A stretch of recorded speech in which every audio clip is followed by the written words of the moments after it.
Woo! Oh my God. I'll tell you what, everybody, my choice this evening is a Tisky. What's yours? Let me know in the comment section below. If you're not an alcoholic like me, I'm only joking. If you don't like alcohol like me, tell me what your preferred beverage is tonight. Is it a juice? Is it a strong coffee? Is it a strong cup of tea? Is it a ginger beer? Is it a lemonade? What is it? I'm sipping here on a Tisky. Leeds United. Cheers. 3. Leicester City 1. And listen, I'm not going to come on here. I know, Connor, you said this, Connor, on Twitter. Listen, if we're talking about the entire game as an analysis, listen, there was a point where I thought they should have been 2 or 3 up. Let's be brutally honest. But then you look at that first half, and maybe I was being a little bit too harsh because Leeds had opportunities. Joel Perot, I thought he was going to take his opportunity this evening. He didn't. 2 gilt-edged chances. Gilt-edged chances. Willian Yonto. Some people on Twitter saying he was decent. I think the reason he was taken off was because he wasn't decent this evening. I thought he looked a bit nervy. That opportunity where I thought when he was in the box and he opened up his body, you thinking to yourself, take that strike on the right foot. He cut inside on his left. You never see Willian Yonto do that. Willian Yonto is the type of winger who doesn't overcomplicate. He strikes through. And he didn't do that this evening. I thought that was really interesting. An extra touch where he didn't need to have an extra touch. I thought that was credit to James Justin, who I thought was really good this evening. Wout Faes got the first goal. Willian Yonto, I believe he's zonally marking him. And look, Willian Yonto on Wout Faes, the first header was lost, wasn't it? In Leeds, I thought we were in a bit of peril. I thought we were in a little bit of trouble. And credit to Leicester, they were miles better than they were in that first game.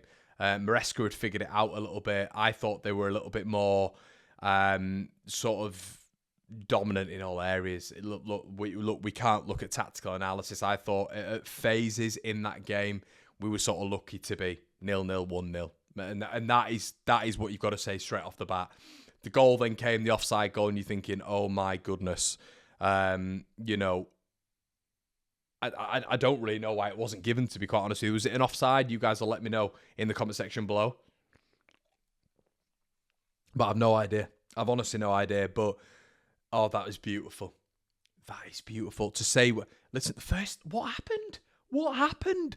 The second 45, in the first 15 minutes, listen, we're not going to spend ages on here talking about tactical analysis. No, there's no point. The game was mental. The first 45, I thought we got, a lot of people saying to me, Connie, you're being harsh, but I thought in many elements, if it's a boxing match, and sometimes I compare football to boxing, I thought the points scored would have been majority to Leicester City in that first half. I thought they controlled all elements. Yeah, we had some good chances, but in terms of the pressure they felt at the back, the control they had in the midfield, the amount of chances Patson Daka was getting and shots on goal they were having as a collective, I thought they were a little bit more dominant than Leeds were, to be honest with you. I didn't think we were really were really sort of able to put our Leeds United onto them. I thought they weren't really struggling, to be honest with you. I thought they were coping with Leeds pretty well. And guys, we are going to be doing a live tomorrow morning, the 3 things. But yeah, I thought Leeds were second best. I did, and I know we had some chances. I understand we had some chances, but I think overall in the game, Leicester had a lot of chances as well, if we've been brutally honest. But Leeds have come out 3-1 winners, which on the 60th minute, if you'd have said to me, I'd have said, fuck off. No chance. But Leeds got the win, and it is oh so important. And Mr. Maresca, I haven't got a Moretti. I haven't. One of your Italian beers, but I've got a Tisky, a Polish beer. But cheers to you, my friend, because this wasn't a big game. But you did look a little bit rattled at the end when we got the third. So I think a few mind games been played there. The double from Leeds United, as well as the double from Middlesbrough. Leeds lose no ground this weekend. The goal difference increases. The points difference increases. And Leeds United stay in the top 2. Oh, and narrow the points gap to 6. So all the cockiness, the brashness beforehand, which we were seeing, in all fairness, from quite a few Leicester fans, in my opinion, on my timeline anyway, about Leicester coming in here and playing a certain way and being able to manipulate this side and that side, didn't happen. Listen, Leeds stayed in the game. I feel we were nowhere near at our best tonight. Nowhere near. I thought outpointed, once again, bringing it back to a boxing match, on many scorecards in many areas. There's an argument they should have had a goal. But I thought a lot of decisions went against us as well. I thought Pawson couldn't wait to give Leicester the foul every single time. Couldn't wait to give them the corner when it was a 50-50 decision. Listen, Leeds came through it. We stuck together. And that is the importance of defending. Defending and hoping. You know, Patson Daka was thrown goal. He hit it 3 yards wide. Mavididi was thrown goal. I believe it was a melee save, or he might have hit it wide. I can't quite recall. But these are big, big chances, you know, which could have made it 2-3-0. But, you know, on the same, you know, card, Yo Pro in the first half should have had two. He should have had two. Willie Gnonto, what is he doing? Pull that with his right foot. It's 1-1. You know, so it was weirdly, maybe it's because we faced teams who were so sub Leicester City. We've not really, we're comparing a Plymouth and we're comparing a Bristol and comparing a Swansea to a Leicester City. Leicester City are a by far better team than all of these. You look at Tom Cannon coming off the bench, you know, a really, really good player at this level. You know, Mavididi I thought was so much better tonight. Fatawa was so much better tonight, even than the first game where I thought he was one of the better players. But overall, Leeds United got the win. I can't believe it. James came on, Bamford came on. They made a massive difference. Huge difference. Focal point, bypassing a press. James, I thought, was brilliant when he came on and was more involved, in my opinion, than a Willie Gnonto was. Listen, I'm not saying you take Willie Gnonto out, but there's different players for different games. Different, you know, styles make fights, as they say. A lot of boxing references here. But Leeds got a 3-1 win. And do you know what, everybody? Monetisation gone. But who gives a shit? Who cares how we won the game? We've beaten Leicester 4-1 on aggregate this season. And for a team, listen, I've said it. I think calibre-wise, quality-wise, they've got a level above us. And I think you saw that in many embers of this game. But shout out to Farke and shout out to the boys for standing up. Archie stood up. I did think tonight, I'll be brutally honest with you, when you're getting a higher quality team pressing us at the back, I think that's where a lot of people's heads, I put it out on Twitter, maybe would have been turned. It's no detriment whatsoever to Ampadu, because I thought when Ampadu was surging into that midfield, he was excellent, which is where his natural position is and where he was best at and where he dominated Harry Winks and Keenan Dewsbury Hall with Glenn Kamara in the first leg. I thought we missed Pascal massively. I really did. In terms of building up from the back, Pascal's been very, very good at dealing with a press on him, but passing through that anyway. And in that first half, and at points in that second half, Leeds was struggling to get out from the back. I thought the beauty of Pat Bamford is he gave us an end ball, which Perot, he didn't show it again for me. He just doesn't show it enough. I have to be honest. And it's not a time to be detrimental to certain players, but he's just not it for me.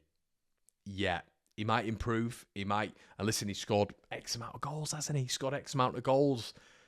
But I need to see him winning these games for us. I need to see him coming out on top against some of the top six sides. You know, not just getting involved when we're taking Ipswich apart, which I know is no easy task. But I need to see more of Joel Perron. For a lot of that game, he was, as people have coined the phrase, Perronymous to me. You know, I keep getting DMs, Connor, he's Perronymous, and I'm like, no, and I defend him. I do defend him on these DMs, give him a chance, but he's given us no validation. I thought when Pat came on, he made a massive difference. Massive difference. You know? And people say, oh, Connie, you've been contradictory. No, it's not. Players playing into form and players playing out of form is football.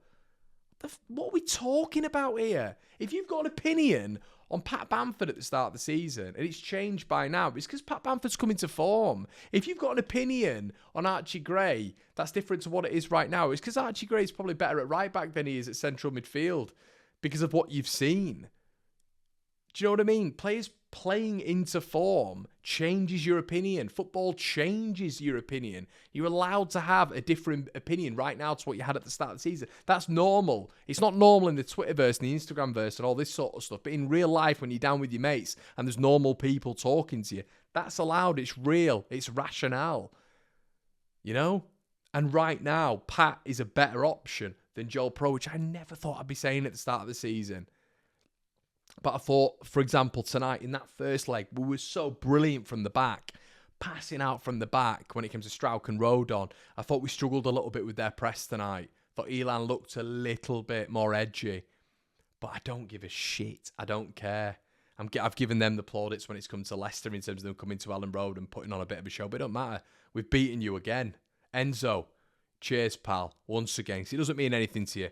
But as I said, at the end, I should say, of that game, they looked a little bit more rattled than you were suggesting in your press conference. Double Middlesbrough, double Leeds United. Thank you very much, fella. Don't come out and be saying stuff like that. The atmosphere tonight was unbelievable. And that is what he has etched up. I don't care about the metrics, the data, all the sort of stuff that I do coin in all some of these videos, to be fair to you guys who'll come back with me on a lot of this stuff. It doesn't matter. These things we're talking about pre-game, the things that you can't measure. You might be able to measure them in decibels, but what he did is he ramped it up at Ellen Road, one of the best grounds in the country when it comes to atmosphere. He ramped it up like a clown, almost disrespectful and arrogant towards Leeds United. People coming back to me in the comments saying, it's factual, it's factual. It's not factual, it's based on perspective, it's subjectivity. Nothing's objective in what he said. He came to Leeds with an air of arrogance. He thought he was done at 1-0. And it wasn't. Leeds held in there. Leeds hung in. Shout out to every single one of them. The substitutes, Bamford, James, were absolutely fantastic, I thought, when they came on. Archie Gray, I hope that goal's given to him. I love that boy so much. What a player. What a talent. What a prodigy. Leeds 3, Leicester 1. Guys, cheers. Have a cracking weekend. And I'll see you on the other side. 3 things tomorrow, live. Get your opinions in. We're going to be heading on over to the Patreon now for your player ratings. Leeds 3, Leicester 1. Get in there.